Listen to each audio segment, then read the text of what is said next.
Petrol डिझेलसह खाद्यतेलाचाही वापर जपून करा. वर्षभर सोनं खरेदी आणि परदेशाचा प्रवास टाळा. 24 तासात दुसऱ्यांदा मोदींचं देशवासियांना आवाहन. तर हा उपदेश नसून नाकर्तेपणाचा पुरावा. मोदींच्या संदेशानंतर विरोधकांची जोरदार टीका. मोदींच्या काटकसरीच्या आवाहनावर राज ठाकरेंची सडकूट टीका. मन की बात खूप झाली, आता अर्थतज्ञांचं ऐकण्याचा सल्ला. तर संसदेचं विशेष अधिवेशन बोलवण्याची मागणी. मोदींच्या आवाहनानं अर्थव्यवस्थेवर परिणाम होईल. शरद पवारांची सोशल मीडियावरून टीका. सर्वपक्षीय बैठक बोलावण्याची ही मागणी.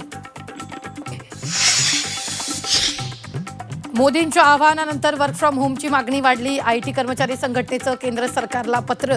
वर्क फ्रॉम होमला कायदेशीर मान्यता देण्याची विनंती.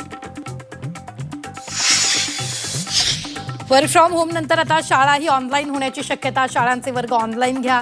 मोदींचं सरकारी खासगी अनुदानित शाळांना आवाहन.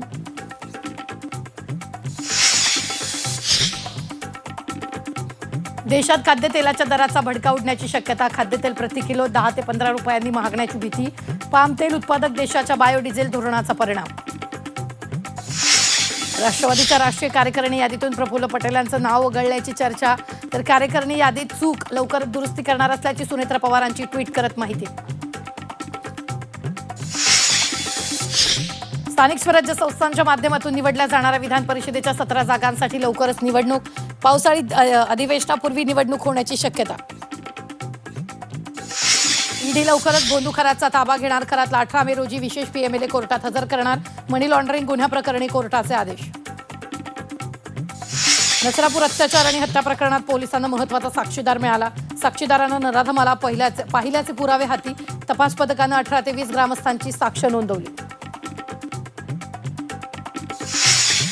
राज्यात पुन्हा उष्णतेची तीव्र लाट. विदर्भ मराठवाड्याच्या कमाल तापमानात 2 ते 3 अंशांनी वाढणार. महामुंबईकर हिवकाडानं हैराण. पारा 40 जवळ. वाढत्या उन्हाच्या तीव्रतेमुळे गृहिणींचं किचन बजेटही कोलमडण्याची शक्यता. आवक घटल्यानं भाजीपाला महागला. कोथिंबिरीची जुडी 50 तर फरसबी प्रति किलो थेट 250 रुपयांवर.